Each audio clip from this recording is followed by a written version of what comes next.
الشيطان الرجيم.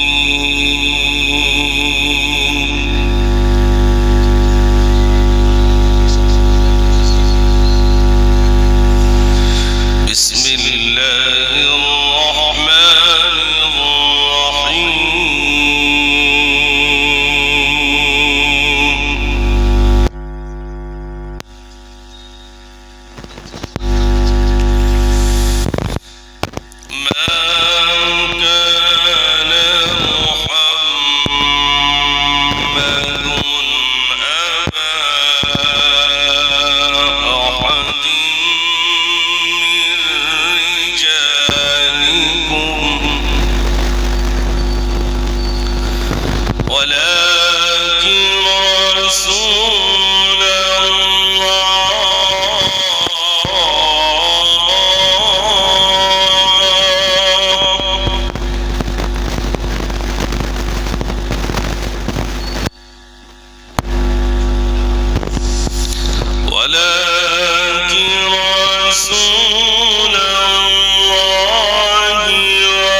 نحمده ونستعينه ونستغفره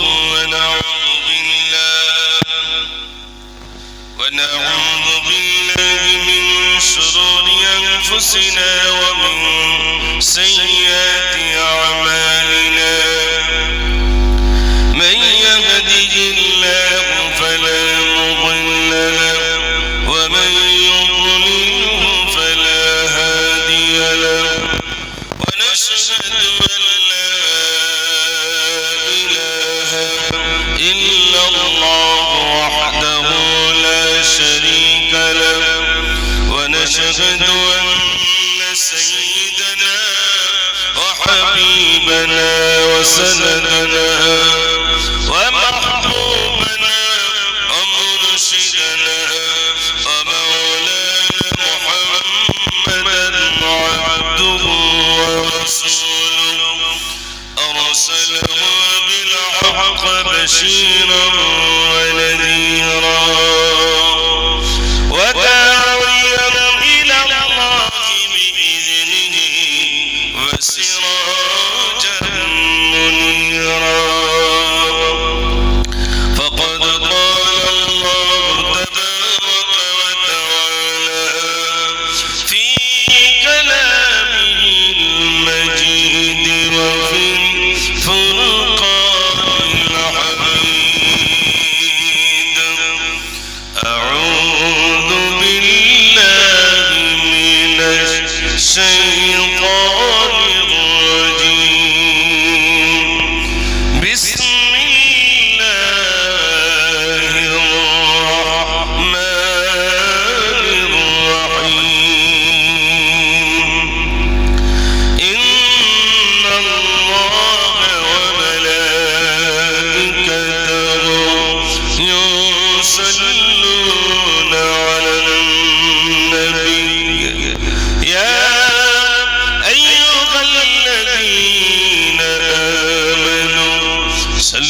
صلوا عليه وسلموا تسليما اللهم صل على সবাই পড়ে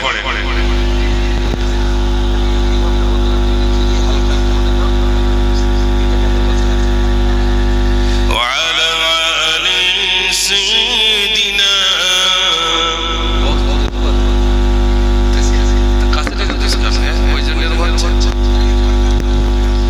একদিন তোমারি নাম মসজিদ হবেলা একদিন তোমারি নাম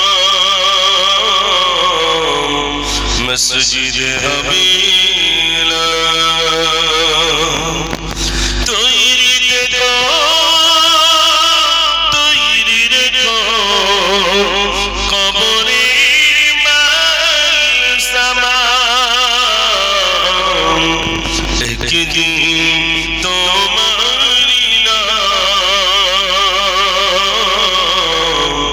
مسجد هبيلا اللهم صل على সবাই পড়ে مولانا محمد وعلى آل سيدنا مدينة মাটি যদি পাই রাসূলুল্লাহ সুরমা করে দেব বারবার মদিনা মাটি যদি পাই রাসূলুল্লাহ সুরমা করে দেব বারবার যদি যেতে নাই পাই সোনার মদিনা দিও দেখা স্বপ্নে ও রাসূলুল্লাহ সুরমা করে দেব বারবার মদিনা মাটি যদি পাই রাসূলুল্লাহ সুরমা করে দেব বারবার আল্লাহুম্মা সাল্লি আলা সবাই পড়ে مولانا محمد وعلى آل سيدنا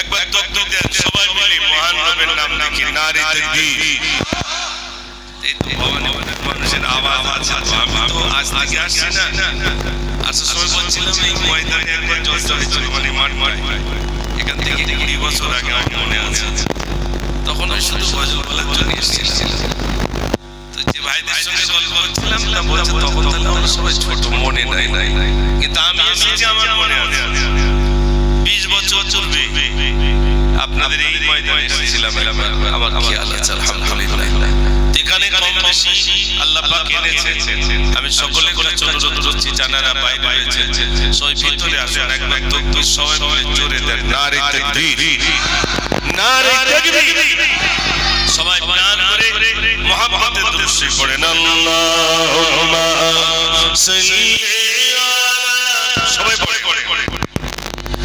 مولانا محمد وعلى آل سيدنا ऐसा गुंबद वाले मंजूर करना जब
সভাপতি সাহেব, বিশেষ করে দূর দূরান্ত আগত উলামা হযরত এবং আজকের সঞ্চালক আমার বাল্যবেলার বন্ধু জনাব হাফেজ মাওলানা মুহতারাম মুবিনুর রহমান সাহাব এবং এই মাদ্রাসার আসাতিজাগণ এবং সামনে জ্ঞানপ্রসূ দিনদার ইমানদার আল্লাহ ওয়াজির ভাইরা, আল্লাহ সুবহানাহু ওয়া তাআলা আল্লাহর প্রশংসা যে আল্লাহ আমাদেরকে মুহররম মাসের পবিত্র রজনীতে আল্লাহ রাব্বুল আলামিন আমাদের সমবেত হয়ে দুটি কথা শুনবার এবং বলবার যে আল্লাহ সুযোগ করে দিয়েছেন, সেই মহান স্রষ্টার প্রতি শুকর আদায় করি। সবাই সমস্বরে ভক্তি করে প্রাণ ভরে উচ্চ আওয়াজে বলি আলহামদুলিল্লাহ। সবাই মিলে বলি আলহামদুলিল্লাহ। তারপরে জানাই সাইয়্যিদুল মুরসালিন, সাইয়্যিদুল কাউনাইন, খাতামুন নবিয়্যিন জনাব মুহাম্মদুর রাসূলুল্লাহ, সকলে বলুন সাল্লাল্লাহু আলাইহি ওয়াসাল্লাম। তার প্রতি অগণিত দরুদ ও সালাম বর্ষিত হোক, সকলে বলুন আল্লাহুম্মা আমিন। সন্ধ্যা থেকে দেখছিলাম আপনারা ছোট ছোট, বিশেষ করে ছোট তৌফিকের মুখ থেকে আপনারা অনেক আপনারা শুনেছেন। আমি ছোটবেলায় বলতাম, কিন্তু আমার বলাটা অত সহজ ছিল না। যেটা তৌফিকের বেলায় যতটা সহজ ছিল, আমার বেলা অতটা সহজ ছিল না। একসময় আপনাদের এখান থেকে আমাকে ফোন করা হয়েছিল ওই মাদ্রাসার সামনে থেকে, হুজুর আমাদের এখানে ড্যান্স হাঙ্গামা হচ্ছে, সব যুবকরা চলে যাচ্ছে, তা আমরা ভাবছি একটা প্রোগ্রাম করব, তা আপনি যদি আসেন তাহলে আমরা যাব না, আমরা কিছু গজল শুনবো। তা আমি ভাবলাম হাঙ্গামায় যাওয়া বন্ধ, অন্তত গিয়ে যদি কিছু না শুনে আলহামদুলিল্লাহ যুবকরা দাঁড়িয়ে এসেছি বলার জন্য ফতোয়াবাজি শুরু হয়ে গেল। তারা এখন বেঁচে গেছে, আমি মুজাফফর এখন গজল বলছি না, কিন্তু যারা বলছে তাদের পাশে তারা আসে না, যারা তো হারাম তারা আসে না, ওরা নিজেরাই শুরু করতে গজল। যারা নিজেরাই হারাম বলতো তারা এখন নিজেরাই গজল বলছে। এই ভবানীপুরের অনেক জায়গা থেকে আমাকে নামিয়ে দেওয়া হয়েছিল, আমাকে নিয়ে ঝামেলা হয়েছিল গজল বলে। যারাই বিরোধিতা করেছিল আলহামদুলিল্লাহ তারা এখন গজল বলছে। আমি সে সময় বলেছিলাম আমার ওস্তাদ আমাকে শিখিয়েছিলেন, আমি নিজে নিজে মায়ের থেকে শিখেছি। মাদ্রাসায় এসেছি, ওস্তাদ আমাকে নাচ শিখিয়েছে। মেহমান এসেছে, মেহমানের সামনে রাসূলের শানে না ঝরঝর করে কেঁদেছে কত মানুষ। প্রতিবাদ কবিতা আলহামদুলিল্লাহ ওস্তাদ খান লিখে দিয়েছেন, শহীদ মিনারে বলেছে ওস্তাদ খান লিখে দিয়েছে। ভেবিয়া চৌমাথায় বিরাট বড় সমাবেশ হয়েছিল, সেই সমাবেশে বলেছে। এই বলতে বলতে বলতে আলহামদুলিল্লাহ এখন আর মুজাফফরের হয় না, এখন মুজাফফর কিন্তু শত মুজাফফর তারা বলছে না ভাই। এই তো দেখলাম তৌফিক গজল বলছে, টাকার মালা পরিয়ে থাকে, মানে সম্মানিত করেছে। তো আমি এই জায়গায় আসছি যে গজল চলছে, যারা হারাম হারাম বলে ফতোয়াবাজি করেছে তাদের মাদ্রাসায় তাদের ছেলেরা তাদের সামনে গজল বলছে হারাম হয়, মানে পক্ষে হলে যায়, বিপক্ষে হলে না যায়। আপনার পক্ষে যদি গজল বলা যায় ওটা হালাল, আর বিপক্ষে বললে জোরে বলে হারাম, জানো তো বিপক্ষে চলে যাচ্ছে। আজকে একটা পক্ষে এনেছি ইনশাআল্লাহ। আমার ওস্তাদ আমার মাদ্রাসার শিক্ষকদের বললাম যে ভবানীপুর যাচ্ছি, আর আমাকে দাওয়াত দেওয়ার সময় বললেন যে আমাদের মাদ্রাসা নিয়ে আমাদের ভবানীপুর নিয়ে একটা গজল লিখে দিন। আমি এই পর্যন্ত লিখিনি, আজ একটা বলবো ইনশাআল্লাহ। ওটা হালাল হারাম আপনারাই বিবেচনা করবেন, এখন আর ওই বিষয়ে যাব না, সেটা লাস্টের দিকে ইনশাআল্লাহ শোনাবো। সেটা ভবানীপুরবাসীর জন্য আলহামদুলিল্লাহ। খুশি আছেন ইনশাআল্লাহ? একটু জোরে বলুন না ইনশাআল্লাহ। তাহলে এবারে একটু জোরে দেন নারে তাকবীর। আসুন মহান রবের শুকরিয়া জ্ঞাপন করি। মহান আল্লাহ রাব্বুল আলামিন কোরআন পাকের ভিতরে বলেন, কুল্লাউ কানাল বাহরু মিদাদান লিকালিমাতি রাব্বি لنفد البحر قبل أن تنفد كلمات ربي ولو جئنا بمثله مددا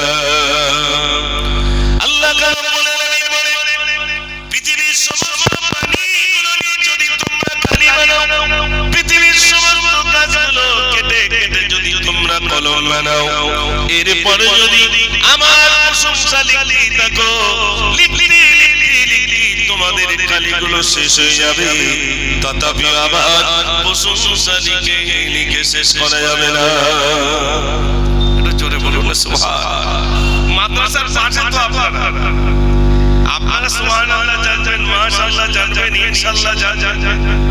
আমি এরকম আল্লাহ ভিন্ন জায়গায় নিয়ে যান, এক জায়গায় গেছি জলসায়, তো সালাম দিয়েছি আসসালামু আলাইকুম, তো আমার হাতে হাত দিয়ে বলছে মিনহা খালাকনাকুম ওয়া ফিহা নুঈদুকুম। হাতে হাত দিয়ে আমার বলছে মিনহা খালাকনাকুম ওয়া ফিহা নুঈদুকুম। আমি চিন্তা করলাম আপনারা বললাম মিলাদ কম হচ্ছে না বাড়ছে? একটু কথা বলে মিলাদ দিন দিন বাড়ছে না কমছে? বাড়ছে। তাহলে মানুষ একটু জানবে কখন সুবহানাল্লাহ বলতে গেলে হাতের মধ্যে তাহলে বলতে পারবেন না, বলতে সুবহানাল্লাহ, মাশাআল্লাহ বলতে হবে, জাযাকাল্লাহ বলতে হবে। কেন?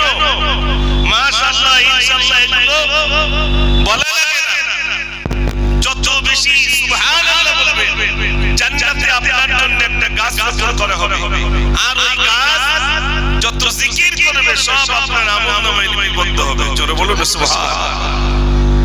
একবার সুবহানাল্লাহ বলে লাভ শুনেন, জবরদস্ত একজন আল্লাহর ওলি রাস্তা দিয়ে চলেছে, পাশেই দেখছেন একটা কবরস্থান। সালাম দিলেন আসসালামু আলাইকুম, সালাম দিয়েছেন আসসালামু আলাইকুম, উত্তর চলে এলো ওয়ালাইকুম আসসালাম। ভাইরা তিনি কাশ্মীর ভিতরে দেখছেন আল্লাহর একজন বান্দা কবরে শুয়ে কোরআন শরীফ পড়ে, তিনি সালাম দিলেন আসসালামু আলাইকুম, উত্তর চলে এলো ওয়ালাইকুম আসসালাম। আল্লাহর নবী বলেন কতদিন ধরে কবরে কোরআন পড়েন? তিনি বলছেন কতদিন ধরে কবরে কোরআন পড়ি আমি জানি না, তবে আমি কবরে শুয়ে এক খতম নয়, দুই খতম নয়, বরং ৭০,০০০ খতম পড়েছি। জোরে বলুন সুবহান। কত হাজার? ৭০,০০০। ভাইরা আমার তিনি বললেন আমার ৭০,০০০ খতম বিক্রি করে দেব। কাকে বিক্রি করবে? বলছে দুনিয়ায় বেঁচে থাকা বান্দা একবার সুবহানাল্লাহ বলবে, ওই সুবহানাল্লাহ সওয়াবটা যদি আমাকে দিয়ে দেয়, বিনিময়ে আমি তাকে ৭০,০০০ খতম দিয়ে দেব। দুনিয়ায় বেঁচে থাকতে একবার সুবহানাল্লাহ বললে আপনি সওয়াব, যা মরণের পরে আল্লাহর ক্ষমতা যদি আল্লাহ দেয় কত সওয়াব নাই। তো বেঁচে থাকতে সুবহানাল্লাহ মাশাআল্লাহ জাযাকাল্লাহ এগুলো আমাদের বলা লাগবে। বেশি বেশি করে শুকর আদায় করুন। আল্লাহ রাব্বুল আলামিন বলেন লা ইন শাকারতুম লা আযীদান্নাকুম ওয়া লা ইন কাফারতুম ইন্না আযাবী লাশাদীদ। যিনি শুকরিয়া আদায় করবেন আল্লাহ বলছেন আমি তার নিয়ামত বাড়িয়ে দেব। একটু জোরে বলুন না সুবহানাল্লাহ। মনে করেন ওই ধান চাষ করেছেন ৩ বিঘা, ফসল একটু নষ্ট হয়েছে, তারপরেও লোকে জিজ্ঞেস করছে ভাই কেমন হলো? আপনি বলছেন আলহামদুলিল্লাহ। যেই বলেছেন আলহামদুলিল্লাহ, আল্লাহ বলছে বান্দা তুমি শুকর আদায় করেছো, আমি আল্লাহ তোমার আরো বেশি নিয়ামত বাড়িয়ে দেব। জোরে বলুন না সুবহানাল্লাহ। আর যিনি নাশকরি করবেন আল্লাহ বলছেন আমি তার জন্য আযাবের ব্যবস্থা রেখেছি। ভাইরা এইজন্য বেশি বেশি শুকরিয়া আদায় করা, যে হালতে থাকে, যে অবস্থাতে থাকে, বেশি বেশি শুকরিয়া আদায় করা। মহান হবে যত বেশি শুকরিয়া আদায় করবেন আল্লাহ রাব্বুল আলামিন বলেন আমি তত বেশি নিয়ামত বাড়িয়ে দেব। এইজন্য খাওয়ার মাঝে মাঝে কি দোয়া আছে? খাওয়ার মাঝে মাঝে কি বলতে মাদ্রাসা ছেলেদের শুধু শুনতে দেখবে, আল্লাহুম্মা লাকাল হামদু লাকাল শুকর। তাহলে কার শুকরিয়া করেছেন? আল্লাহ শুকরিয়া করেছেন, আল্লাহ রুজি দিয়েছেন, বেশি বেশি শুকরিয়া আদায় করা। আল্লাহ রাব্বুল আলামিন বলেন আসমান তৈরি করলাম, জমিন তৈরি করলাম, কুল কায়নাত তৈরি করলাম, যা কিছু তৈরি করলাম বান্দা এগুলো তৈরি করতে আমার মাত্র 6 দিন সময় লাগলো। আল্লাহ রাব্বুল আলামিন বলেন পাহাড় তৈরি করলাম, যে পাহাড় আল্লাহ রাব্বুল আলামিন বলেন ওয়াল জিবালা আওতাদা, পাহাড়কে আমি বেকের মতো গেড়ে দিলাম। ওই পাহাড় আল্লাহ রাব্বুল আলামিন বলেন এগুলো তৈরি করতে মাত্র 6 দিন সময় লাগলো। আল্লাহ রাব্বুল আলামিন বলে এগুলো তৈরি করার সময় শুধু বলেছি কুন ফায়াকুন হয়ে যাও, হয়ে গেল। আসমান তৈরি করলেন, বললেন কুন ফায়াকুন হয়ে যাও, হয়ে গেল। জমিন তৈরি করার সময় আল্লাহ শুধু বললেন কুন ফায়াকুন হয়ে যাও, হয়ে গেল। আল্লাহ বলছেন আমি যা কিছু তৈরি করলাম শুধু বললাম কুন ফায়াকুন হয়ে যাও, হয়ে গেল।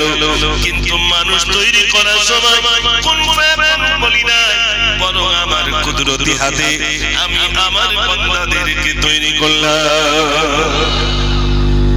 আল্লাহ কত সুন্দর করে তৈরি করেছে।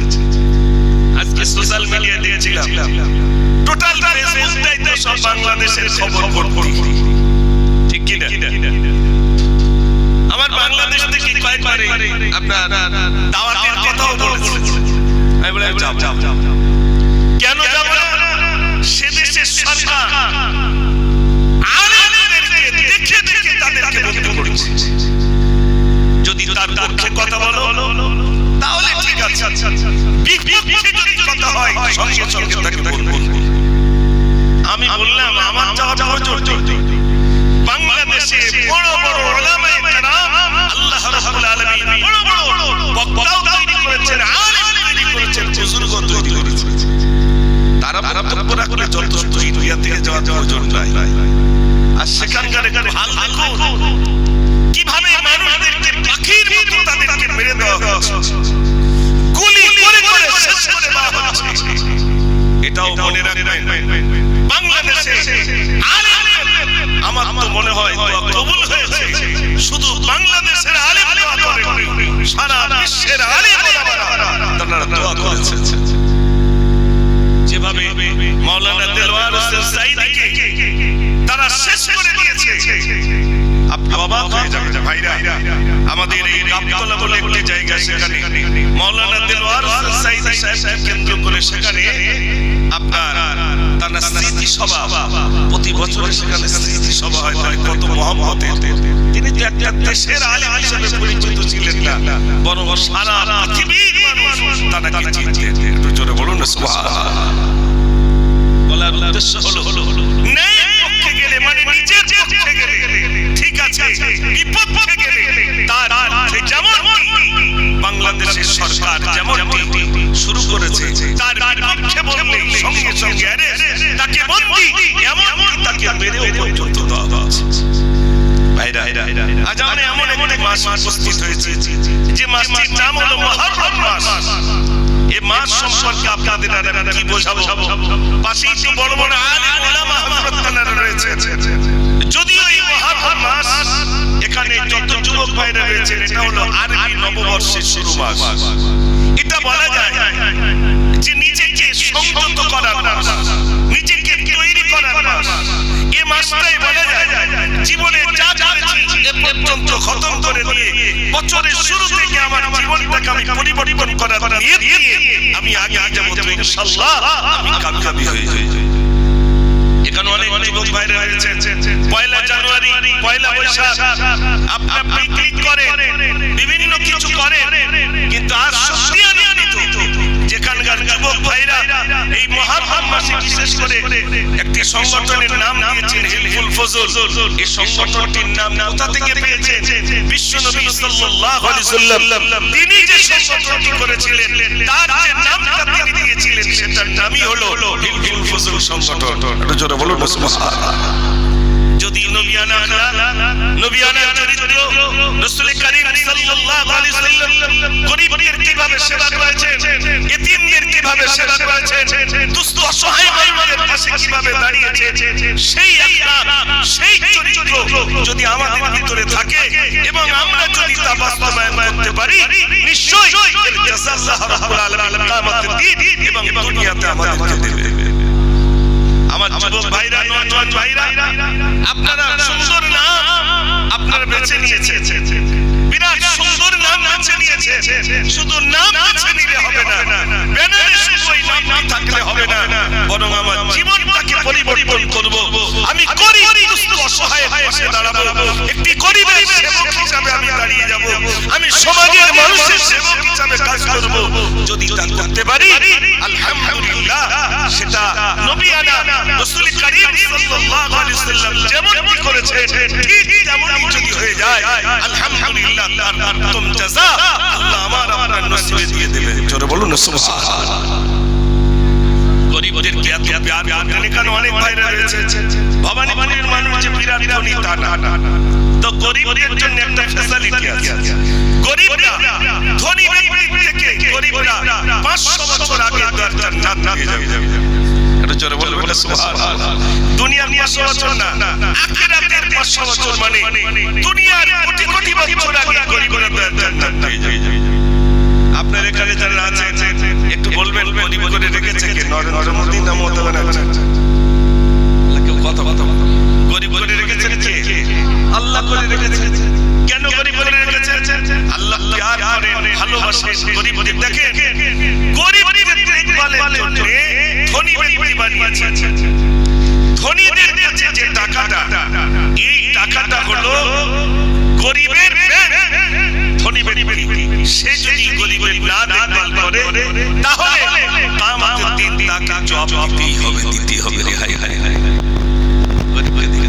আগে তো এখান থেকে 10 বছর আগে ওই পাশের বাড়ি একটু তরকারির বাড়ি যেত না ভাই, এই বাড়ি রান্না বাড়ি একটু যাত চাচির একটু দিয়ে, তো ছোট দাদা একটু দিয়ে, এরকম 3-4 বাটি মোটামুটি আশেপাশের বাড়ি যেত। সত্যি কথা বলবেন, এখন আর বাটি যায়? বাটি বললে আমি যাচ্ছি, বাটি নিজের মায়ের পর্যন্ত তরকারি যায় না, তো চাচা বাড়িতে গোশত রান্না হয়েছে, পাশের বাড়ি যদি গোশত শুনে নেন, হেলফুল ফজল সংগঠন যারা করছেন শোনেন, পাশের বাড়ি যদি গোশত রান্না হয় সেই গোশতের খোঁজ এ বাড়িতে আসবে না। এ বাড়ি ছোট ছোট ছোট বাচ্চারা বলে মা ওদের বাড়ি গোশত রান্না হয়েছে। মা নিজে ছেলেকে সান্ত্বনা দিয়ে বলে বাবা কাঁদিস না, তোর মা ওই চালায় আমরা করি, তোরা আব্বাকে বলবো আমাদের আগামী বৃহস্পতিবার কি শুক্রবার আমাদের বাড়িতে গোশত আনতে বলবো, আমরাও রান্না করে খাবো, তুই কাঁদিস না কাঁদিস না। ছোট্ট বাচ্চা বলে মা ওদের বাড়িতে গোশত রান্না হয়েছে, গোশত রান্না হয়েছে, এইজন্য আল্লাহর নবী বলেন তোমার বাড়িতে যদি গোশত রান্না হয়, ভালো কিছু রান্না হয়, এই গোশতটা পাশের বাড়িতে যায়, ওদের পাশের বাড়ি যেন এক বাটি যায়। আচ্ছা বলুন তো, এ তো দেবই না। আর এই কলমা খালি হোক আর বিয়ে বাড়ি হোক, দাদিরা গ্লাসে কি দেবে বলুন তো? চাটনি, দই, রসগোল্লা কাজ জানিলে পরে কে খাবে? একটু কথা বলে না দির জন্য এরকম উত্তর না দিলে ভালো লাগবে না। দির জন্য মনে করেন ওই মাঠে নাতি রয়েছে আর নাতির সঙ্গে 8-5 সব একসাথে খেলা চলছে, দাদিকে কার হাত ধরবে? নিজের নাতিটা রসগোল্লা নিজের যেটাকে খাওয়াবে, সঙ্গে যেগুলো ছিল তাদেরকে খাইয়েছে। বন্ধ ভাইরা মারি দিনে দিনে বিশ্ব নবী সাল্লাল্লাহু আলাইহি ওয়াসাল্লামকে কেন্দ্র করে মায়ের কাছে ছোট বাচ্চা কাঁদছে, মা এই সুন্দর দিনে আমাদের নতুন জামা হলো না, আমাদের বাড়িতে লাচ্চা নাই, সিমাই নাই, কিছুই নাই। আল্লাহর নবী ভাইরা আমার মা জননী দুঃখ করে তখন বলছে বাবা শোন, তোরা তোকে ইন্তেকাল করেছে, বাবা তুই এতিম, আমরা গরিব বাবা তুই এতিম। এতিম হলে একটু কষ্ট সহ্য করতে হয় বাবা, এতিমের কথা দুনিয়ার কেউ বোঝে না, দুনিয়ার কেউ বোঝে না। এতিমের মায়া একজন বোঝে, তিনি অন্য কেউ নন, তিনি হলেন বিশ্বনবী সাল্লাল্লাহু আলাইহি ওয়াসাল্লাম। এ বাবা তুই রাস্তা দিয়ে ওই রাস্তা দিয়ে দেখবি বিশ্বনবী সাল্লাল্লাহু আলাইহি ওয়াসাল্লাম যাবে, তিনি ছাড়া এতিমের মায়া কেউ বোঝে না বাবা, তোর করে দাঁড়াবি।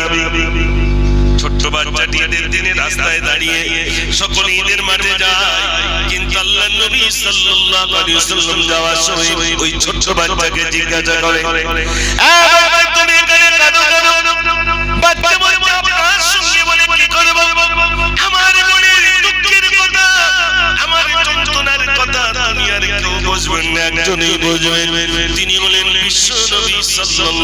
ওয়াসাল্লাম। একটু জোরে বলুন না সুবহানাল্লাহ। আল্লাহর নবী বললেন, রে বাবা ছেলে, তুমি যার কাছে বলার জন্য অপেক্ষা করছো, যার জন্য দাঁড়িয়ে আছো, আমি অন্য কেউ নই, আমি হলাম বিশ্বনবী সাল্লাল্লাহু আলাইহি ওয়াসাল্লাম। বাবা বলো, তোমার মনের কষ্টটা তুমি একটুখানি বলো। ও ছেলের মনের কষ্ট শুনে বিশ্বনবী সাল্লাল্লাহু আলাইহি ওয়াসাল্লাম ওই বাচ্চাটাকে হাত ধরে বললেন, চলো চলো আমার বাড়িতে চলো। আম্মা জান আয়েশাকে বলেন, ও আয়েশা, আজ থেকে এই বাচ্চাটি হলো তোমার, এই বাচ্চাটি তুমি হয়ে গেলে মা, আর আমি নবী হয়ে গেলাম তার আব্বা। জোরে বলুন না সুবহানাল্লাহ। হিলফুল ফজল সংগঠন এতিম দুস্থ অসহায়দের সেবক হিসেবে দাঁড়ান। মদিনার মহিলা এবং বাচ্চাটি বাড়িতে বসবাস করত। খলিফা ছিলেন হযরতে ওমর ফারুক রাদিয়াল্লাহু তাআলা। তার কাজ ছিল গভীর অঞ্চলে অলিতে গলিতে ঘোরাফেরা করা। কার বাড়ি কি অবস্থা হচ্ছে না, কোন বাড়ি ঠিকমতো খাওয়া দাওয়া হচ্ছে কিনা, উনি রাতে দেখতেন। তো হযরতে ওমর ফারুক রাদিয়াল্লাহু তাআলা একটা গলির ভিতরে গিয়ে দেখছে ছোট ছোট ছোট বাচ্চার কান্নার আওয়াজ। ভাই আমার, তিনি সালাম দিলেন, আসসালামু আলাইকুম। উত্তর চলে এলো, ওয়ালাইকুম আসসালাম। তিনি বললেন, বাচ্চাগুলো বন্ধন করে কেন? বলে, আমার বাড়িতে কিছুই নাই, আমার বাড়িতে কিছু নাই, বাচ্চাকে কি খাওয়া দেব?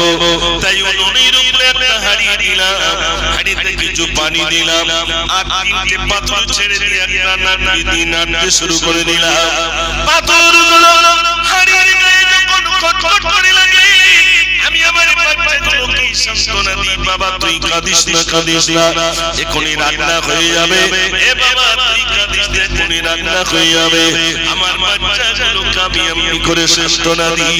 বাচ্চা ঘুমিয়ে পড়ে, আমার খোদা ধারণায় জেগে ওঠে, আমাকে ডাকে, মা মা, ও মা, আমার খুব খিদে পেয়েছে।